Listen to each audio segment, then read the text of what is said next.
Thank you sir.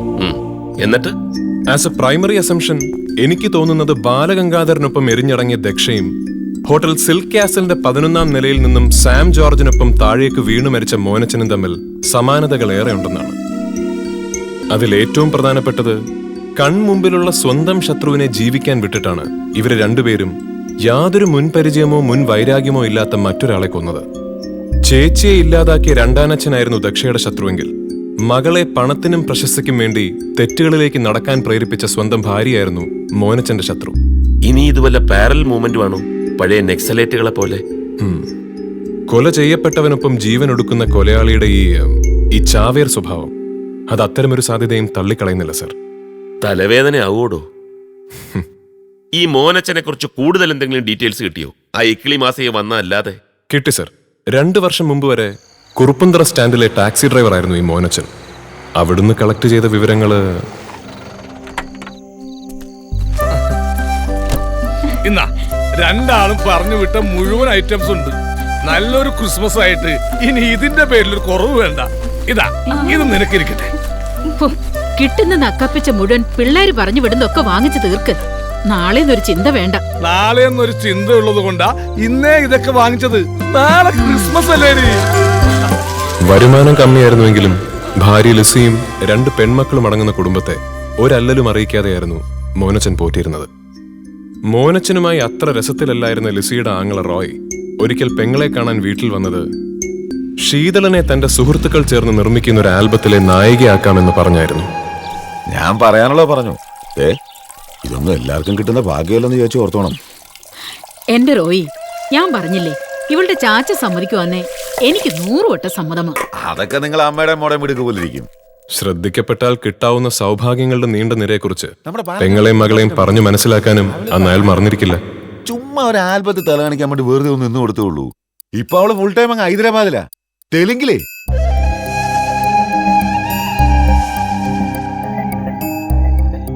ഇതിൽ ഇത്രയ്ക്കൊന്നും ആലോചിക്കാനില്ലെന്നേ. ഒന്നുമില്ലേ, എന്റെ ആങ്ങളെ പറഞ്ഞൊരു കാര്യമല്ലേ. അതാണ് എന്റെ പേടി. നമുക്ക് ദോഷം വരുന്ന ഒരു കാര്യമായിട്ട് അവൻ വരികയല്ലെന്ന് എനിക്ക് ഉറപ്പാ. അതിനിവക്ക് അഭിനയിക്കാനൊക്കെ അറിയൂ. എനിക്ക് നല്ല കോൺഫിഡൻസ് ഉണ്ട് ചാച്ച. പിന്നെ കഴിഞ്ഞ തവണ എന്റെ ടീമിനായിരുന്നല്ലോ സ്കൂൾ യൂത്ത് ഫെസ്റ്റിവലിന് സിനിമാറ്റിക് ഡാൻസിന് ഫസ്റ്റ് അടിച്ചത്. ഓഹോ, അത് ഞാൻ ഓർത്തില്ല. മനസ്സുകൊണ്ട് ഇഷ്ടമല്ലാതിരുന്നിട്ടും ഭാര്യയുടെയും മകളുടെയും നിർബന്ധത്തിന് വഴങ്ങി ശീതളിനെ അഭിനയിക്കാൻ വിടാൻ ഒടുവിൽ മോനച്ചൻ സമ്മതം മൂളി. പിറകെ നടന്ന് ഇവളുടെ പഠിത്തമെങ്ങാനും ഉഴപ്പിയാ അമ്മയും മോളും എന്റെ കയ്യിൽ നിന്ന് ശരിക്ക് വാങ്ങിക്കും.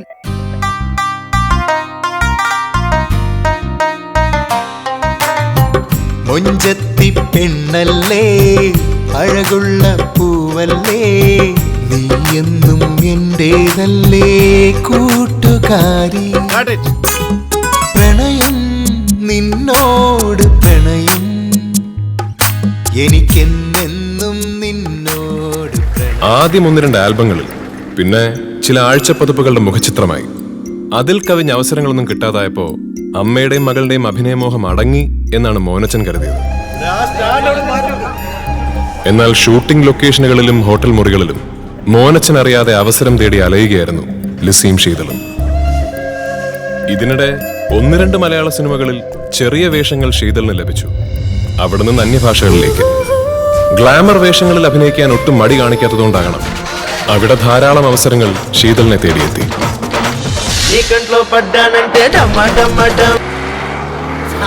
ആ പടത്തിലെ ഷോട്ട് കേട്ടോ, സാറ് ജീനിയസ് അല്ല. എവളുടെ ഷോട്ട് സാറല്ലേ ആദ്യം എടുക്കുന്നത്. എവക്കാണ് പിന്നെ തിരിഞ്ഞു നോക്കേണ്ടി വന്നിട്ടില്ല. സാറും തലക്കറോട്.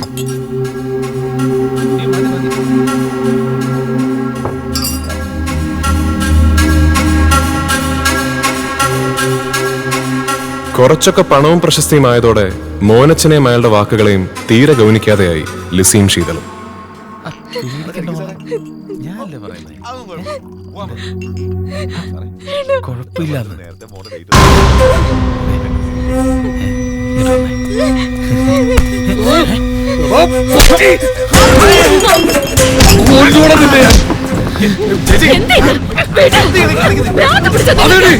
ശരിക്കും ഭ്രാന്താ, നീ വരുത്തി വെച്ച ഭ്രാന്ത്.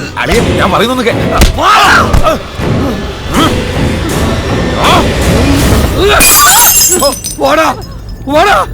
എന്റെ കുടുംബത്തിൽ കയറി തോന്നിയാസം കാണിച്ച കേട്ടില്ല.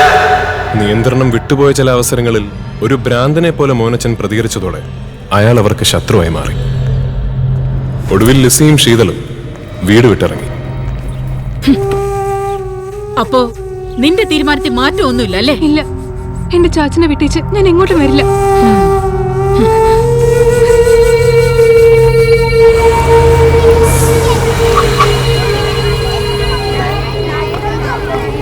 വാടി, വാ. നീ ചാച്ചന്റെ കൂടെ കിടന്ന് അറിയിക്കാൻ ഞാൻ നിന്നെ വിടുകയല്ല. വാടി ഇങ്ങോട്ട്. അന്ന് അവർക്കൊപ്പം വരാൻ കൂട്ടാക്കാത്ത ഇളയ കുട്ടി ശിഖയെ റോയും ലിസിയും ചേർന്ന് പിന്നീടൊരിക്കൽ ബലമായി പിടിച്ചുകൊണ്ടുപോയി. മോനച്ചൻ അക്കാലത്ത് അതിനെതിരെ കടുത്തുരുത്തി സ്റ്റേഷനിൽ ഒരു പരാതിയും കൊടുത്തിരുന്നു. റോയുടെയും കൂട്ടരുടെയും ഭീഷണിപ്പെടുത്തലായിരുന്നു ആ പരാതി കൊണ്ട് മോനച്ചനുണ്ടായ ഏകഫലം. ശരിക്കും ചാച്ച വരുത്തി വെച്ച കടങ്ങളെ വീട്ടാനാ ഞാൻ സിനിമയില് വന്നത്. കള്ളു കുടിക്കാതെ ചാച്ചനെ കണ്ട ഓർമ്മ എനിക്കില്ല.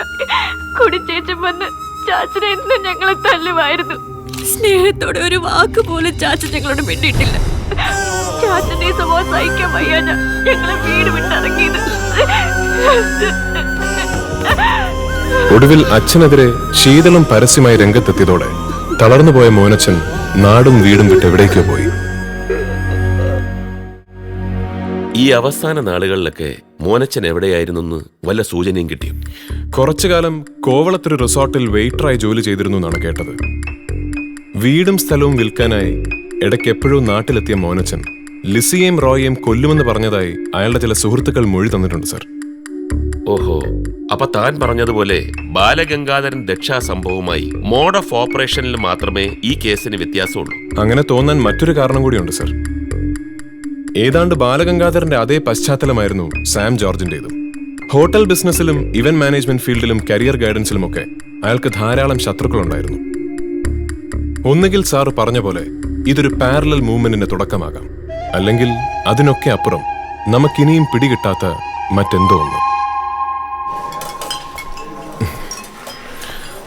മോനച്ചനും നിങ്ങളും എത്ര കാലം ഒരുമിച്ച് ജോലി ചെയ്തു? മോനച്ചൻ വന്നിട്ടൊരു 10 മാസമായി കാണും. കൂട്ടുകാരൻ എന്തിനാ ഇതൊക്കെ ചെയ്തത്? നിങ്ങളോട് വല്ലതും പറഞ്ഞിരുന്നോ? ഇല്ല സാർ, 2-3 ആഴ്ചയായിട്ട് അവൻ ലീവിലായിരുന്നു. ചോദിച്ചപ്പോൾ നല്ല ശരീര സുഖമില്ലെന്ന് പറഞ്ഞേ. മോനച്ചനെ കാണാൻ ഇവിടെ ആരെങ്കിലും വരുമായിരുന്നോ? വല്ല ബന്ധുക്കളോ സുഹൃത്തുക്കളോ മറ്റോ? ഇല്ല സാർ, അങ്ങനെ ആരും വന്ന് ഞാൻ കണ്ടിട്ടില്ല. പിന്നെ ഇടയ്ക്കിടയ്ക്ക് അയാളെ കൊച്ചു ഫോണിൽ വിളിക്കുമായിരുന്നു. 1-2 വട്ടം അത് കത്ത് എഴുതിയിട്ടുണ്ട്. ഒരു കത്ത് ഞാനും കണ്ടതാ. എന്തായിരുന്നു അതില്? അമ്മയും അമ്മാച്ചനും കൂടി അവിടെ നിർബന്ധിപ്പിച്ച് സിനിമയിൽ അഭിനയിപ്പിക്കാൻ പോവാന്നും മോനച്ചൻ അതിന് സമ്മതിക്കരുതെന്നൊക്കെയായിരുന്നു ആ കത്തിൽ. കേസ് കൊടുത്തിട്ടായാലും കൊന്നിട്ടാണേലും മോളെയും കൊണ്ട് വരുമെന്നും പറഞ്ഞ അന്ന് മോനച്ചൻ പോയത്. മറ്റുള്ളവർക്ക് തലവേദന ഉണ്ടാക്കലല്ല പോലീസിന്റെ പണി. പിന്നെ ആർക്കൊക്കെ എന്തൊക്കെ ഏനക്കേടുണ്ടായാലും ചോദിക്കേണ്ട കാര്യങ്ങൾ ചോദിക്കുകയും ചെയ്യും, അറിയേണ്ട കാര്യങ്ങൾ അറിയുകയും ചെയ്യും.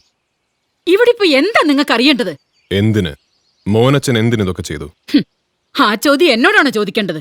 19 വർഷം മോനച്ചന്റെ കൂടെ ജീവിച്ച നിങ്ങളോടല്ലാതെ വേറെ ആരോടാ ഞാനത് ചോദിക്കേണ്ടത്? ഹലോ, വിരളി പിടിച്ച് ഓരോരുത്തന്മാർ കാണിച്ചു കൂട്ടുന്ന ഭ്രാന്തനൊക്കെ സമാനം പറയേണ്ടത് എന്റെ പെങ്ങളല്ല. അതൊക്കെ അന്വേഷിച്ച് കണ്ടുപിടിക്കാനാ സർക്കാർ യൂണിഫോം കൊടുത്ത് ഇതുപോലുള്ള കൊറോണത്തെ തീറ്റി പോറ്റുന്നത്. ഹേമാമാര് നടക്കുന്നു.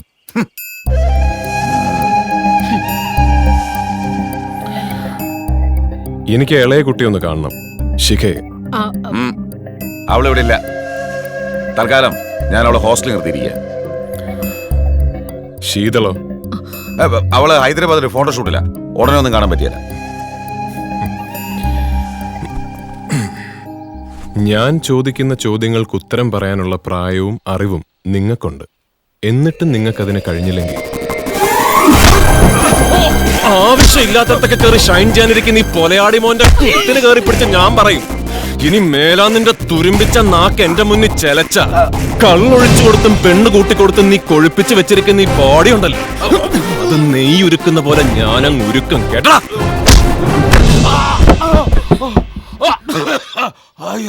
നമ്മുടെ ഈ കൂടിക്കാഴ്ച ഞാൻ തൽക്കാലം ഇവിടം കൊണ്ട് അവസാനിപ്പിക്കുക.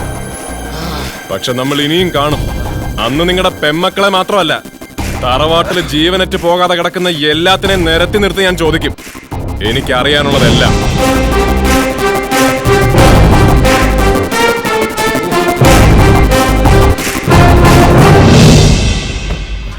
വീടായിപ്പോയി.